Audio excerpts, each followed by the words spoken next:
So welcome everyone to the third Pearson Business Book Club. I can see lots of people joining already. I'll just wait a few more seconds just to see if the numbers go up. I've got 2 o'clock. I don't know if anyone's got a different time. Oh yeah, the numbers are going up fantastically now. Excellent.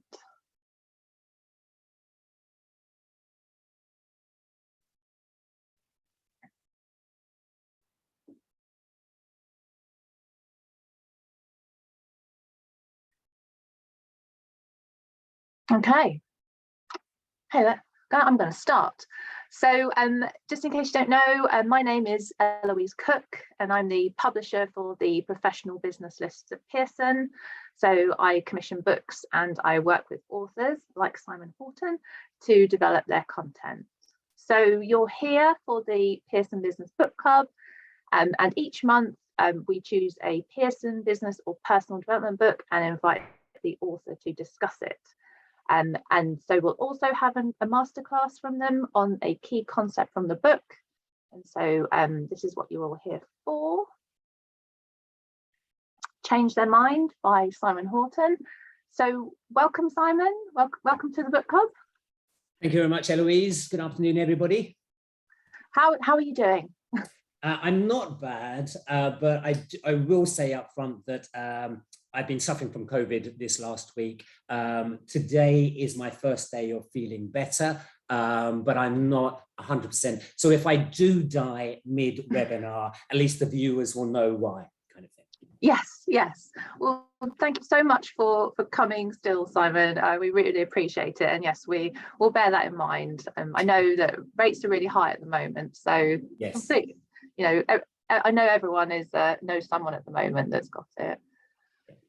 So if you've not got a copy yet, you can download a sample chapter of Change Their Mind from the book club webpage, and we'll also post the discount code in the chat so you can get 25% off at pearson.com. And please use the Q&A function to ask questions, and we'll get Simon to answer these at the end.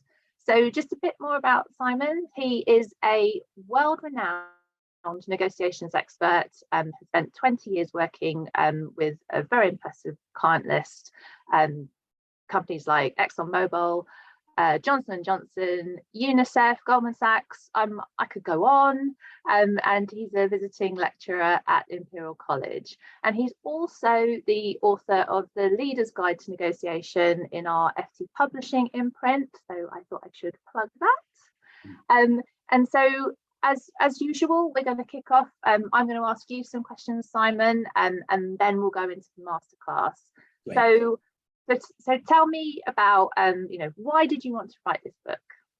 Yeah, so the first book, The Leader's Guide to Negotiation, that was about a step-by-step process to reach win-win in any negotiation. So I actually believe that most people do want to get a win-win, but they don't think it's possible, because they always kind of think the other person's too tricky or manipulative or untrustworthy or whatever. So I gave them, I kind of gave them a simple, easy to follow, step-by-step process to achieve win-win. And the pushbacks that I often get are, Simon, yeah, great in theory, win-win, but you haven't seen the person I'm negotiating with. Or great in theory, but in my situation, there isn't a win-win to be had. It's zero sum. And both of these pushbacks, are quite fair concerns. But so I did try to address those in the Leader's Guide to Negotiation. But I would still get pushbacks. I would still get people going, yeah, what about in this situation? And they just come up with more and more extreme circumstances that are never really going to happen. But they were worried that it would. So I thought, okay, for Change Their Mind, that's what I'm going to do. I'm going to go to the people who work in extreme circumstances. And what is it that they do? Those people who persuade or influence or negotiate successfully in extreme circumstances on a consistent basis, what is it they do? So I interviewed a whole load of people. I interviewed hostage negotiators. I interviewed people who negotiated peace treaties. I interviewed people hackers. I interviewed people who can persuade across the political divide, you know, that Democrat who can persuade the Republican or vice versa, you know, and these are pretty difficult conversations to be had. So what is it that they did? And one of the interesting things, and many, many other people, all of whom worked in kind of extreme contexts, and one of the interesting things that came out from it was that even in such independent, separate fields, they each quite separately developed pretty much the same model. And that was quite interesting, and kind of for me corroborates its validity, that it was independently developed to be the one that works in such extreme circumstances multiple times. It evolved multiple times, if you like. So yeah, so that was why. So let's go to the real extreme circumstances and see what works there. Yeah, yeah, and what I think is really great about the book is it's going to sort of a much wider audience. You know, you might own, if you identify as a leader or aspirationally as a leader, you might buy your first book, but here we're going big and we're going bold. Yeah, absolutely. You know, it's to persuade your kid to tidy their room or your husband to take the rubbish out as much as your client to sign the deal or whatever. Yeah. And so was there anything that you were surprised about when you were writing the book? Yeah, I mean, I always find writing a great learning process. And I think with this, it was less as of a surprise, but more of a reminder of quite simply how difficult it is. You know, persuading these people, it's not easy. And you know, often as I was writing it, you know, over the 18 months or so of the process, I would find myself in situations where I was trying to persuade or trying to negotiate, and I wasn't getting the outcome that I would want. So I would say to myself, what would the book say in this instance? And then, you know, I'd get a different answer to what I'd been doing before. And quite often, you know, I thought I would be doing it right, but the book would say, no, you've got to do it more. You know, I would say, what would the book say? And the book would say, oh, do X. And I was saying, but wasn't I doing that already? And the book would say, no, you've got to do it more. And I quite often didn't want to. And you know, I'd say, I don't want to do that kind of thing. You know, why do I have to do that? And basically the book would say, well, do you want to get your outcome or not? If you want to get your outcome, do it. If you don't want to get your outcome, fine, go ahead with your outrage. Go ahead with your righteous indignation and your sense of how correct you are, kind of thing. But you won't get your outcome. If you want to get your outcome, actually, you have to go about it differently. And it's really difficult. It's, you know, you've got to manage your ego as much as anything else. And that is very challenging. That's very challenging. Yeah. I found it. Yeah, and you've got to put the work in. Yes, you've got to put the work in. It's not a magic wand kind of thing. No. Yeah. And last question for you. So what would you say is the most important thing to consider when trying to persuade someone? The most important thing to consider trying to persuade somebody, if I'm to boil the book down to one thing, to one sentence, and people can then disconnect from the webinar after that one sentence. Well, we can wait if you want to hold fire. No. It really is. It's step into their shoes and understand their perspective, and then put your outcome in terms of their perspective. We are just so stuck in our perspective and our logic and our rationale, and it's obvious, isn't it? And they just don't see it that way. They see it very, very differently. And so when we lead, with our logic, they're just sitting there going, you don't get it. You don't get it. So for us to persuade, we've got to step into their shoes, understand their rationale, put our outcome in terms of their rationale. And that's the only way they'll say, yeah, good idea, let's do it. Any other way, they'll say, you don't get it. So if there's one thing, it's that. But there are many other things to include as well. Yeah, and you're going to come on to those in a moment. So it's time for your masterclass. And as I've mentioned before, if you've got a question for Simon, please use the Q&A function. and we'll post them to him afterwards. But I will let you take it away, Simon. Brilliant, cool. Thank you very much, Eloise. Okay, so I'm gonna share my screen.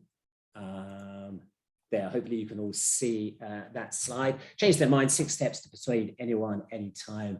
And it is a book about ethical influencing through deep listening and co-creating the solution. And I like that idea that it is about ethical influencing. In the modern world, it seems the most common approaches to influencing are either shouting, which we see on social media, just two sides shouting at each other, or manipulation, which we see on online sales and such like, where people manipulate you into buying their product, or lying, which we see in politics. And I don't think that these are good approaches for society. And I think we do need a better approach. And so this is an ethical approach. Through deep listening and co-creating the solutions, we get better outcomes. What's nice as well is that not only is it an ethical approach and therefore kind of better for the world in general, interestingly, it's also just purely selfish reasons. It's the most effective method, because especially in those extreme circumstances, because why has that person shut down? Why is that person not listening to you? Why are not they buying into your message, even though it's so clear to you that you're right? Well, it's because the lack of trust there, either their lack of trust in you specifically, or the lack of trust that they have built about the world, kind of thing. They don't trust the system or whatever it is. And that's why, if you can get across to them that actually they can trust you, that they can work with you, that they are not under threat by you in any kind of way, that you do have their best interests at heart, if you can get that across to them, then they are going to listen to you. And they are now going to work with you to try and get you your outcome as well. But if you don't get that across to them, you can't expect them to work with you. So this is very much about building that trust. And it's especially in extreme circumstances, this is what you have to have that trust in place. So let's have a look at the structure of the book. These are the 6 steps. They are 1 chapter per step. Step 1 is aim high, know what you want, be clear about what you want, and be ambitious for that. I'm encouraging you to be ambitious and aim high. Look for clues before you dive in, telling them, before you give your suggestions or make your demands or anything. Do your research, do your preparation. And in that research, you will find clues about how best to frame your message in such a way that that other person is likely to say yes. And then listen. So we're now engaging in the conversation, and we don't start, again, by diving in with our demands. We start by listening and really deeply listening to what's not said, listening to behind the words and such like. Step 4, chapter 4, be strong, be robust in your outcome. We're not saying, be soft and give everything away. We're saying be robust in your outcome. Step 5, co-create the solution. So we've identified what we want. We've listened to them. We now know what they want. Together, work together to solve the problem so that both sides can get the solution, and a solution that suits them. And if it is a solution that suits them, now you can be 100% sure it's going to be implemented in exactly the way you want. If you try to persuade and you force something through simply because you could, well, you can't actually trust you'll get what they signed, what they agreed, because they're not incentivized to implement it. But if they've co-created it and they've fed into what the solution is, they are going to implement the solution. And lastly, say it the right way. So how you frame your message to any given individual or any given audience, you need to use one set of language for one individual or audience, a different set of language for a different individual or audience. How do you know how to say it the right way? Well, you found that through the looking for clues and through the listening and listening and listening. And so looking at this structure in a slightly different way, we can say chapter 1 and chapter 4 are about your outcome. Know what you want, be ambitious, and be strong and robust in that. Chapters 2 and chapters 3 are about understanding their outcome and how they see that situation. And then chapters 5 and chapter 6 is how we put those together and solve that equation so both parties do get the outcome that they want. And again, looking at the structure slightly differently again, chapters 3 and chapters 4, they, if you like, they're the core of the model. The book pivots around those two chapters. And it's, and perhaps this might have been another answer to your question, Eloise, kind of what one thing, perhaps it's two things. It's listen, it's take the soft approach and be robust in your outcome. It's that twin track approach. If we look at hostage negotiators working in extreme circumstances get very good results by taking this softly approach. They're usually called Denzel or Bruce. They're on the phone to the hostage taker and they build that connection and they build the empathy and they build the rapport and they say, I get it, you know, wow, that happened to you. Wow, you must have been furious if that happened to you. I'd have been furious if it had happened to me. And they really build that connection.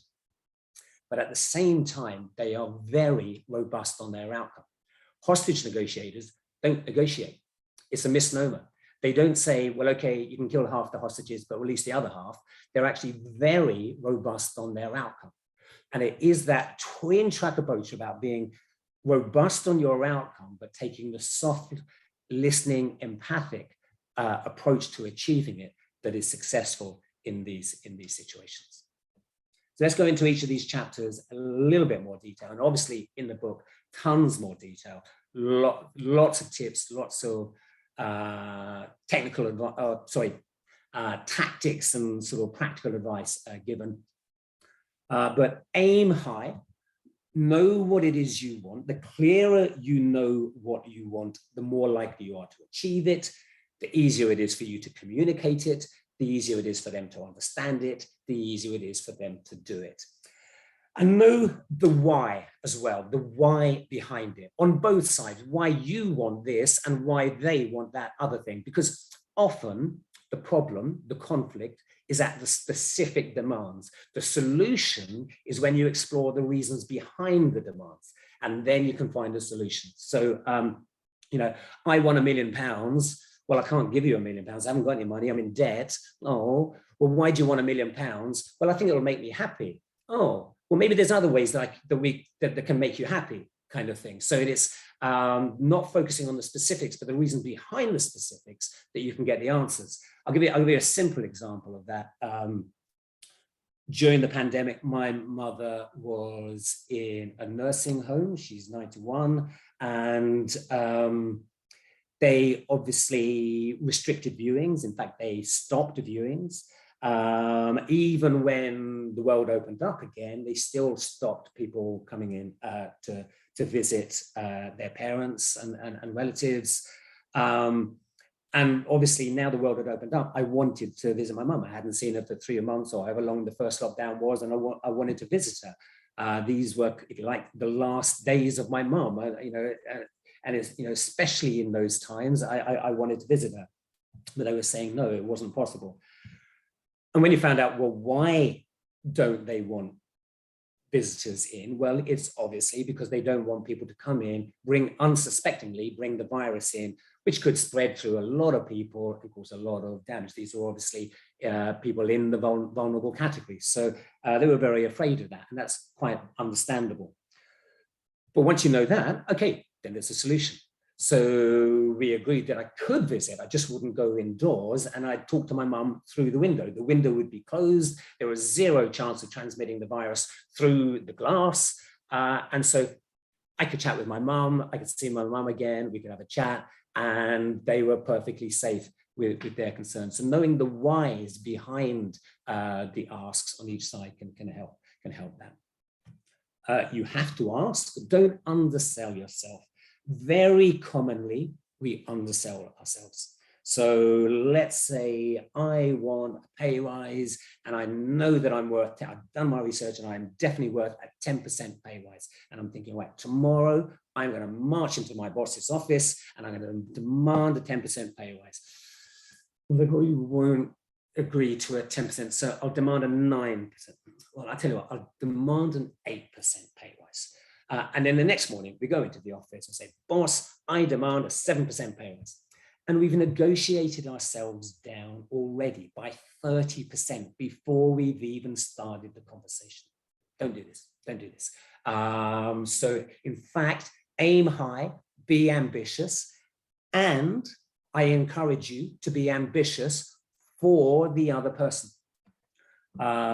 In the book, Change Their Mind, I interviewed lots of really impressive people. One of the people I interviewed was a billionaire, tremendously impressive, as you might imagine, very intelligent, tremendously charismatic, very ambitious, all of which you might expect. What was really interesting about this person was how ambitious he was for the other person. He was super ambitious for them. He'd listen to them and hear what they wanted to achieve from the deal. And he'd say, we can get you much more than that. No, no, no, come on. We can do much better than that. And then they'd go, oh, that's quite interesting. And now they would be fully on board that project, which would help him get his very ambitious outcome. So by being ambitious for the other person, you get all of the energies aligned, working together to help you achieve your ambitious outcome. Just lots more in the book, by the way, and just for time's sake, I'm not going to go through all of these comments, these points. Chapter 2, look for clues. So we've just identified what we want, great, and typically people then dive into the meeting or write their email or whatever it is and make their demands or give their suggestions or give their advice or whatever. And we want to hold back. We want to plan it. We want to do our preparation. And if we can do that preparation, plan it accordingly, we're more likely to get a successful outcome. We want to think about this person. Who are they? What do we know about them? What is their perspective? As we were talking earlier on, you have to put your outcome in terms of their perspective. If you put it in terms of your own perspective, it might work, it might not, but if you put it in terms of their perspective, it is much more likely to work. What else do we know about them? What do we know about their personality type, about their values, about their drivers, and about their emotions, all of these things. These are the things that impact their thinking and their decision making. And everybody is different in this way, but the more we know about that given individual, then the more we can frame our message in such a way for that individual that it's likely to get through. So what do you know of them? And it might be that you know this person really well. Maybe they're a family member or whatever, in which case just think about them, how do you think they see this situation, etc. Or maybe you don't know them that well, but maybe you can do some research. I'll give you an example. I had a sales meeting coming up with a very senior person in a big city law firm. Now, this was a serious organization, and he had a serious position within the organization. I would typically wear a very, maybe a pinstripe suit and maybe a tie. I would dress seriously. But I did my research and I found them on LinkedIn. And from LinkedIn, I went to Facebook and I found them on Facebook. And it turned out that they were the lead singer of a thrash metal band. So I took a different approach. I ditched the tie, got a new tattoo on my neck. No, I didn't. But I did take a different approach from that research. And there's this idea of one of us, in group or out group. And sadly, we have got deep wiring such that if you are one of us, it's easier to persuade, it's easier to influence. If you're one of them, it's harder. If you're in group, it's easier. If you're out group, it's harder. The good news is that human beings are so rich in their identity, is that there is always an overlap to be had. And it's your job to find that overlap. I'll tell you a brilliant experiment that they did that is in the book. They got they got a group of Manchester United fans to come in and write an essay of what it was like to be a Man United fan. And they set it up so that when they left the building, somebody ran past, tripped over, and was in obvious pain. If that person was wearing a Man United shirt, 80% of people went over to help. If they were wearing a Liverpool shirt, 20% of people went over to help. So instantly we're in one of us, one of them territory. I'm a Man United fan, they're a Man United fan, I'll help. I'm a Man United fan, they're a Liverpool fan, I won't help. But the really interesting part of the experiment was in the second phase. And in the second phase of the experiment, they got a similar group of Man United fans to come in and write an essay. I did think it was being a bit ambitious asking them to write an essay, but sorry, that was an aside. I'm not a Man United fan. To write an essay, but this time the essay was about what it was like to be a football fan, not a Man United fan, but a football fan. Now, when they left the building, somebody ran past, tripped over, was in obvious pain. If that person was wearing a Liverpool shirt, 60% of people went over to help, 3 times as many as before, because it was no longer, I'm a Man United fan, they're a Liverpool fan. It's, I'm a football fan, they're a football fan. So we can always find an overlap. And it's your job to find that overlap, and then it's one of us, and life will be easier. You're much more likely to find that win-win outcome that you are after. Chapter 3, listen, listen, listen. So here we are really getting to the core of the model. This is super important. I'm sure you guys are good listeners and you can get better.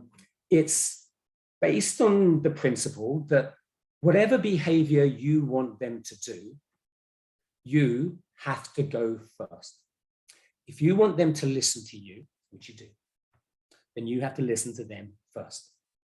If you want them to listen to you properly and really process what you're saying and really take it on board, and again, you do, then you have to go first and you have to listen to them and really listen to them properly, process what they're saying and really take it on board.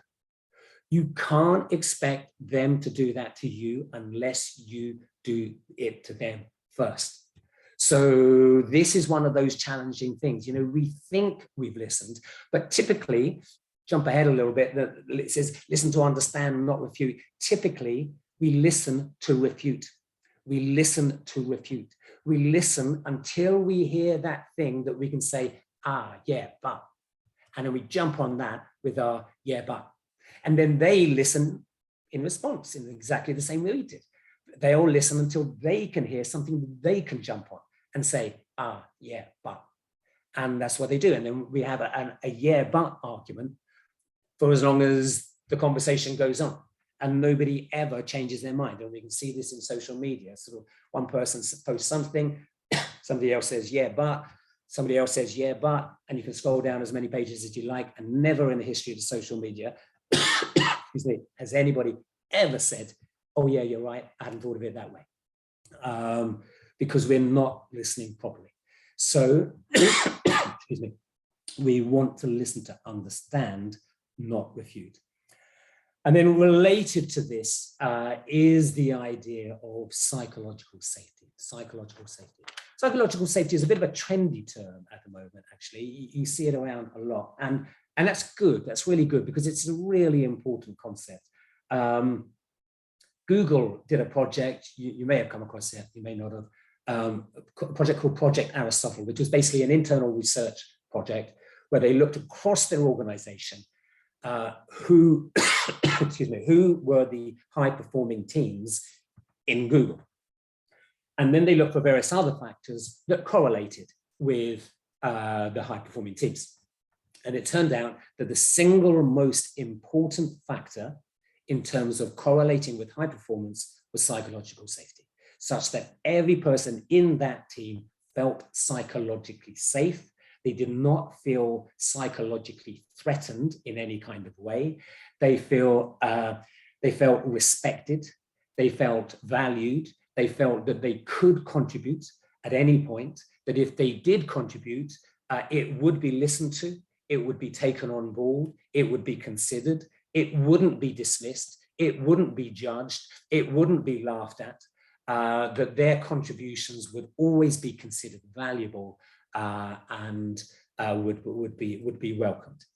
And so if, excuse me, if you want to persuade, if you want to influence, you have to bring psychological safety to the situation. The other person has to feel psychologically safe.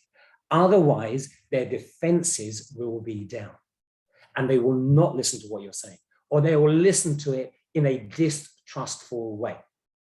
And that's probably the single biggest thing in these extreme circumstances to get them to open up and really listen to you properly, is that they have got to feel psychologically safe. Otherwise, they won't. Their defenses will be down.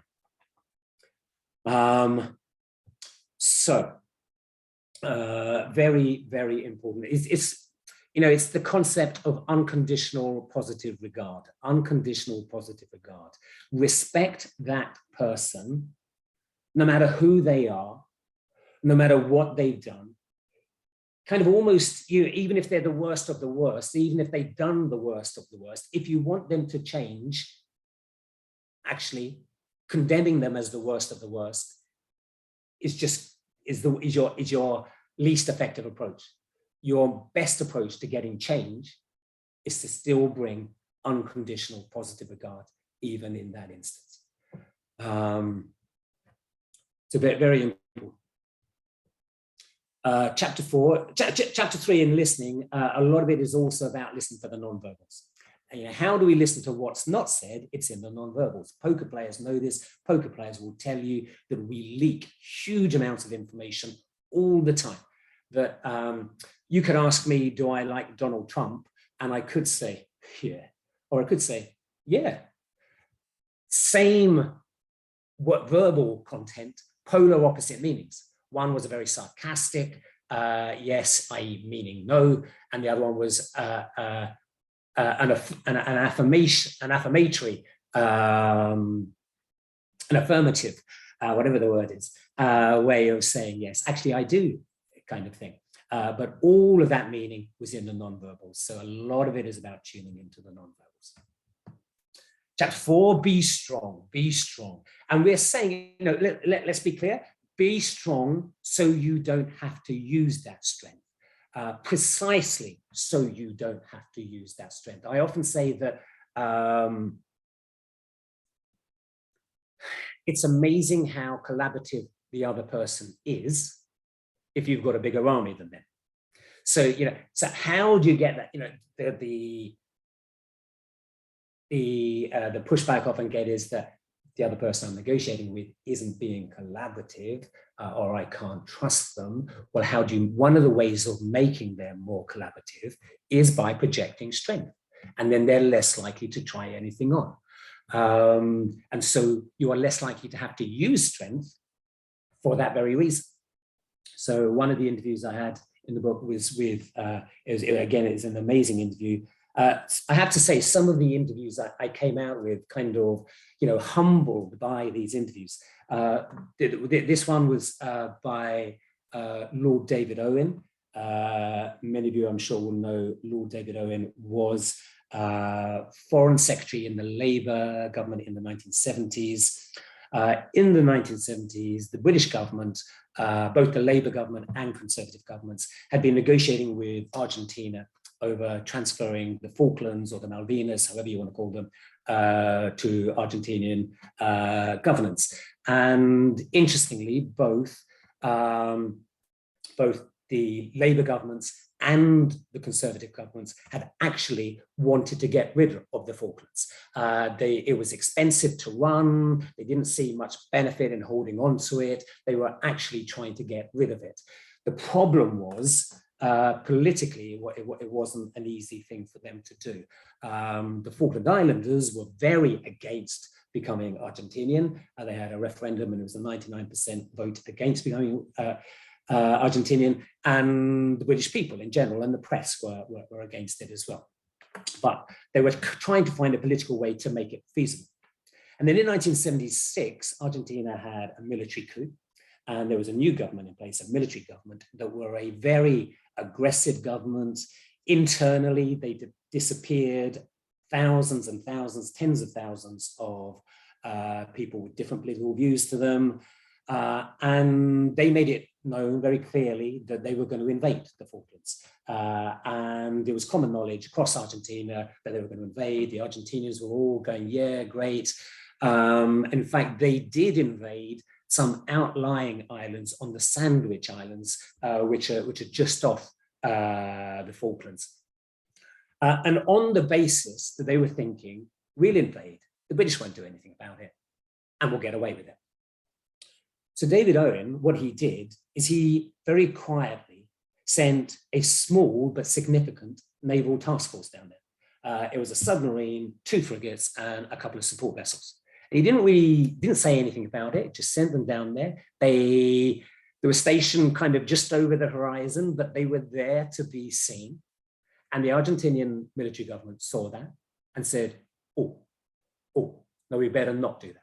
Let's change our plans because the British will respond and we don't want to get in a conflict.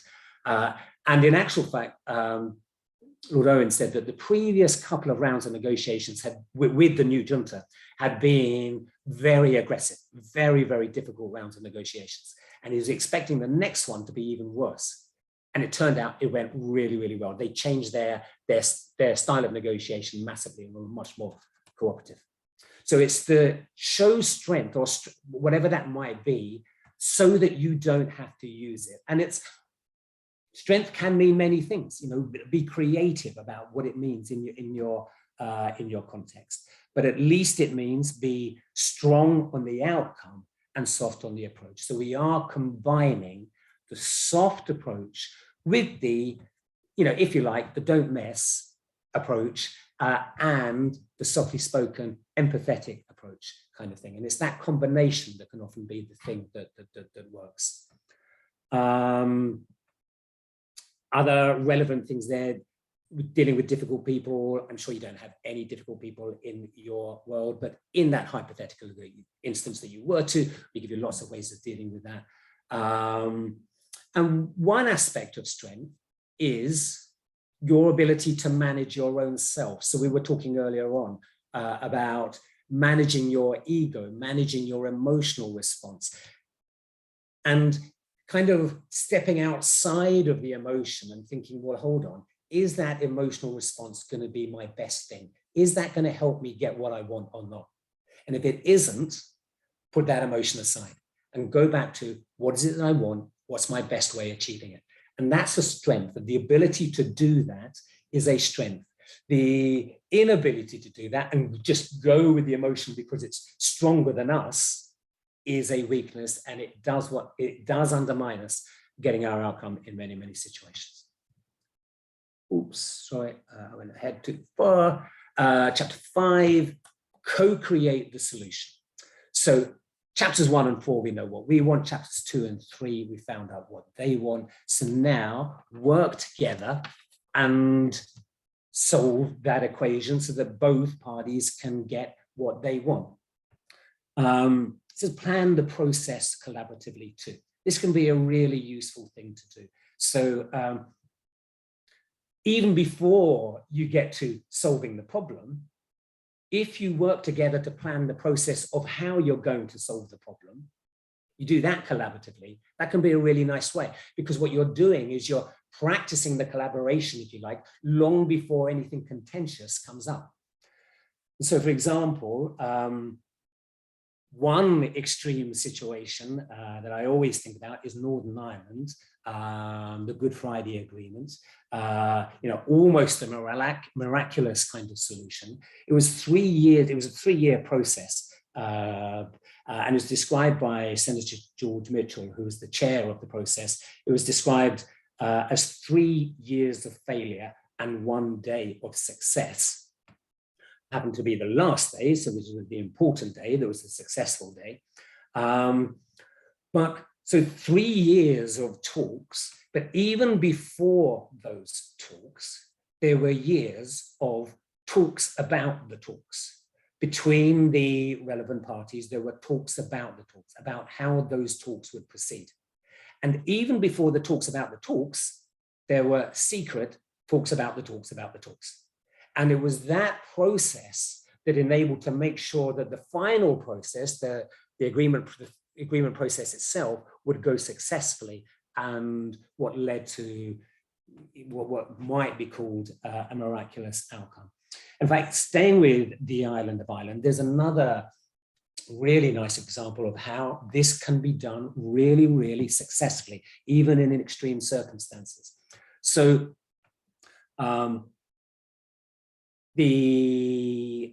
so abortion is obviously an extremely inflammatory topic. People on both sides of the table have got very, very strong feelings, really deeply held feelings that connect to really deeply rooted views about life, about purpose of life, etc., on both sides of the table. And to have that conversation across that table can be tremendously inflammatory, can be tremendously difficult to have. And we see in America how not to do it. Roe versus Wade has just been overturned, as we know, and the response to that and so on. And those conversations are not going in the right direction. In Ireland, which you might imagine, has got similarly deeply held views.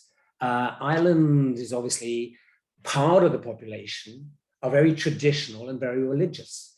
And another part of the population have a very a younger, you might say more modern, have a very different set of views and a different set of values.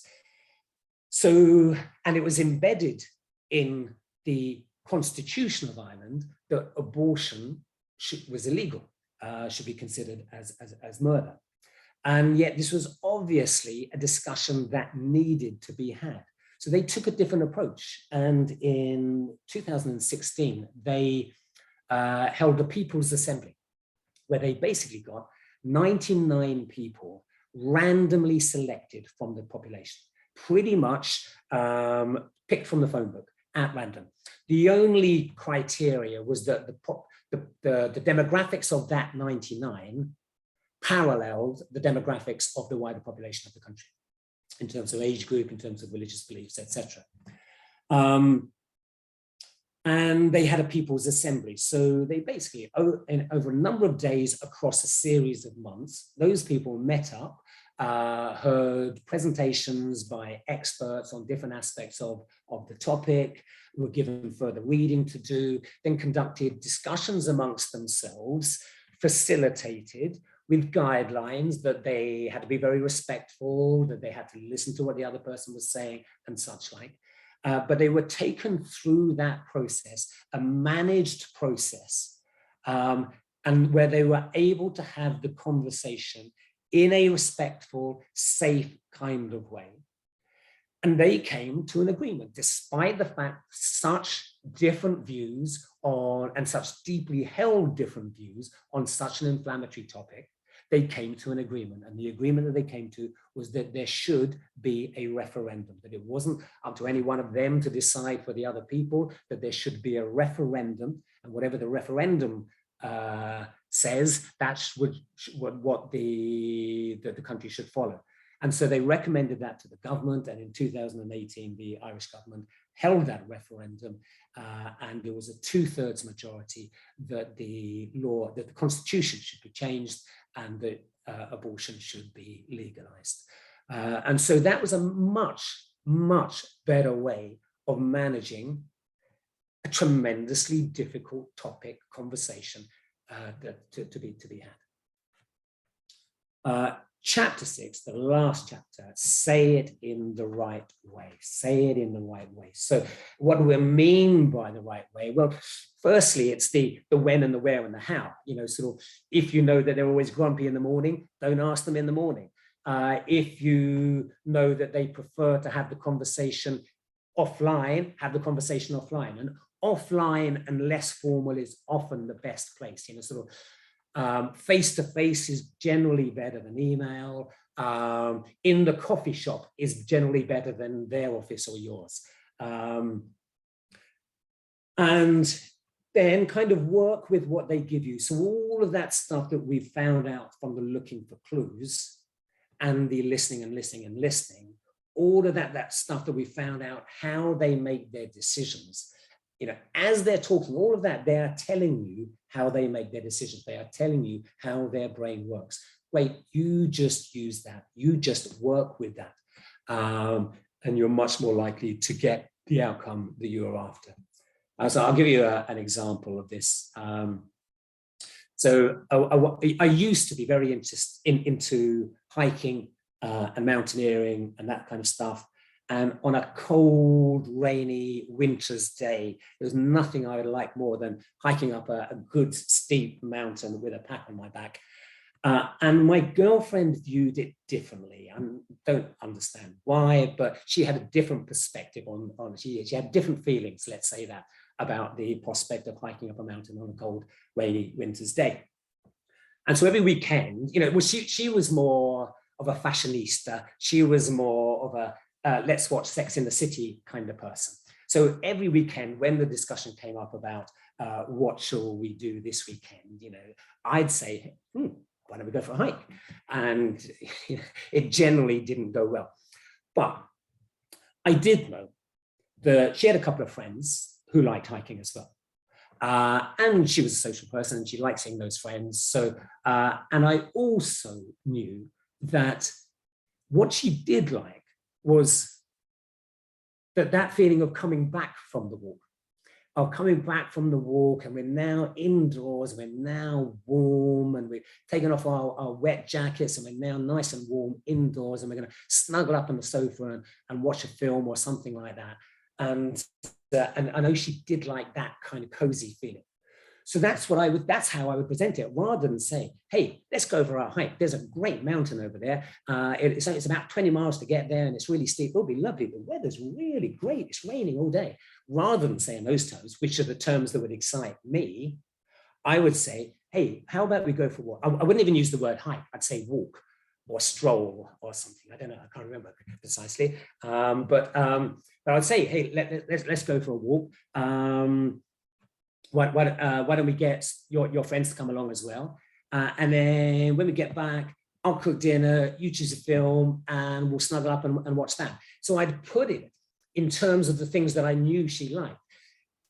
Because interestingly, I know you're probably thinking, you manipulative so-and-so, Simon. Interestingly, I knew she did like the hiking.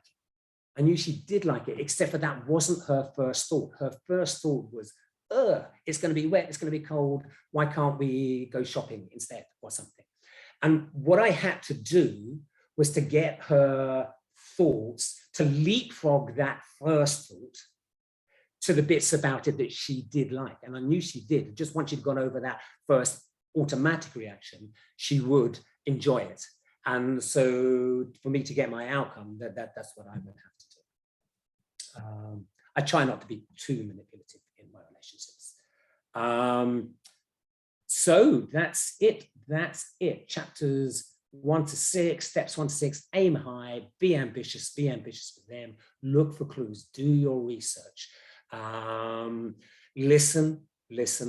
They are telling you all the time about how to persuade them, what they're trying to achieve. Be strong, be robust in your outcome. Work together with them to find the solution that they want and that you want, and frame it in the right way. Use the language that they have given you, and putting all of these together, you're most likely to get your outcome. Cool. So I'm happy to hand over for any Q&A. Have we got any Q&A, Eloise? Wow, thank you, Simon. That was really good. I've made some notes myself. Even though I've read the book, but with those stories that you were talking about, they're often on quite sort of difficult and emotive subjects. I think it just goes to show that these skills are really useful in so many different situations, and there's always an overlap, and the importance of feeling psychologically safe, and tell them a great story, which is what you've done for us today with all the examples you've given. And so yes, we've got some questions that have come in. So let's see, here's the first one. So they agree with what you said, and they have a question about, in the same way as you say social media is about listening, influencers are hugely persuasive nowadays, and this goes some way to change our need for cognitive processing. So how do we encourage more critical thinking, or do we need to change our approach to persuasion for some people? That's a big one. That is quite a big one. So social media isn't about listening. No, that's right. Influencers who work on surface level imagery. Yes, indeed. We buy into their glamour or their aura, or just the fact that they've got 10 million followers already. Wow, they must be really good. And so we buy into that and are persuaded by that. Yes, and this goes some way to change our need for cognitive processing you discuss. So how do we encourage more critical thinking instead of buying into the aura, instead of buying into the glamour, etc.? How do we encourage more critical thinking? Or do we need to change our approach to persuasion for some people? Well, so it's a really good question. And I think for me, see, influencers, guess what? They're really good influencers. It's what they do. And so I think you're absolutely right to look at them and then learn from them. And I think, why not use their methods? If they are the methods that work, we would be foolish to use other methods. I know that's a really good method, but I'm going to use a worse method. I'm going to try and persuade you by using a worse method. It's foolish to do that. So why not use their methods if they're, and in a way, this is when I was talking about the strength or whatever. And I said strength can mean many different things. Strength can mean how you come across, your charm. It can mean your glamour on your webpage, this kind of stuff. These are kind of sources of strength. So why not use them? Now there's obviously a big caveat here, which is the ethical side of it. The sort of, what are we using these methods for? Are we using them to get them to buy our product, even though we know our product is a load of rubbish? Or are we getting them to use less plastic or whatever it might be, or to, I don't know, save more puppies or whatever it might be, but something more charitable, something perhaps everybody might agree is a more ethical kind of cause. And so I think it's unfair to ask the good guys to use the methods that don't work and only allow the bad guys to use the methods that do work. So why not use those methods, but always have the question in mind around the ethics of what you're trying to persuade them to do? And I think a couple of questions that can kind of help in that respect is, if somebody did this to you, would you be okay with it? And perhaps even more powerful, depending on the situation, if somebody did this to your mum, would you be okay with it? If somebody used this method on your mum, would you kind of go, oi, back off, that, that's wrong, kind of thing? Whereas if you don't, you say, no, actually, I'd be perfectly happy for them to use that method on my mum. well, then perhaps it's an ethical thing and it's okay. I do think we should use critical thinking, absolutely. And how do we encourage more critical thinking? It's using these methods. With all of these things, it's using these methods. We will get telling people through logic and such like to be more critically think more critically, etc. will work for some people, but it won't work for others. For others, it's going to be. There was a great. There's a great example of this. I can't remember who it was, but it was an actor, Ashton. Who's that guy? Ashton Kutcher. Ashton Kutcher, and he gave a kind of a speech to a university, to the alumni or the graduates at a university, and he was talking about being sexy, and he said the most sexiest thing in the world for him is intelligence. And so what he was kind of using sexiness to get people to be intelligent. Fantastic. How fantastic is that? And that's how we'll get that change. That's how we'll bring that change about. And another question, would you position an outcome in a very positive light or stress the negative aspect of not changing behavior? Really good question. And I might do both. I might,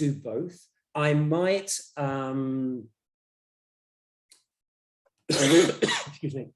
It depends on what I thought of their personality type. If I thought their personality type was largely risk averse, then I might well frame it in terms of the negative aspect of not changing the behavior. If I thought their personality type was, they had a higher risk tolerance, they were more about, come on, let's go and get it, let's achieve this thing, they're more goal getting, then I would probably put it in a positive light. If I wasn't sure, I might do a bit of both. I might say, hey, let's do this and this, because we're facing a bit of a problem at the moment. So unless we do this, X is going to happen, and really don't want that to happen. But the good news is that if we do it, it's going to put us in a really good position to enable us to do this. And then I've kind of got both. I've got both. Good idea. And here's one more. In some work contexts, the power/strength balance is tipped by seniority. How can someone who is less senior tip that balance in discussions or negotiations? Yes, very, very good. I would say aim high. I would say look for clues. I would say listen, listen, listen. I would say be strong. And I would say co-create the solution. And I would say it in the right way. It's everything in that book. The book is laden with things that work for exactly that situation where the power is against you. How do you get them to change their mind? Every page has got half a dozen tips. So it is exactly that. I can't say more than that, basically. So. Right, I'm just going to share my screen again. Hopefully we can see that. So this is just, if people want to stay in touch with Simon, they can visit his website. They can also follow him on LinkedIn. I understand you've got lots of great resources on your website, negotiation-mastery.com. And there's a negotiation toolkit and lots of great videos from the interviews you did for the book. So yeah, please go visit. And thank you to everyone who's attended. I hope you've all learned something, and I hope you'll all sort of check out the book and the sample chapter on the book club website. And thank you to everyone for attending and anyone who's watching this on demand. Our next session is on Thursday, the 25th of August at 2 p.m. UK time. And our book of the month will be Stand Out by Deborah Stevens. And Deborah's session will be on how to maximize your influence at work. So sort of slightly related to this topic. So hopefully, if you sign up to the mailing list, we might see you again next time. So thank you, everyone. Thank you, everyone. All the best.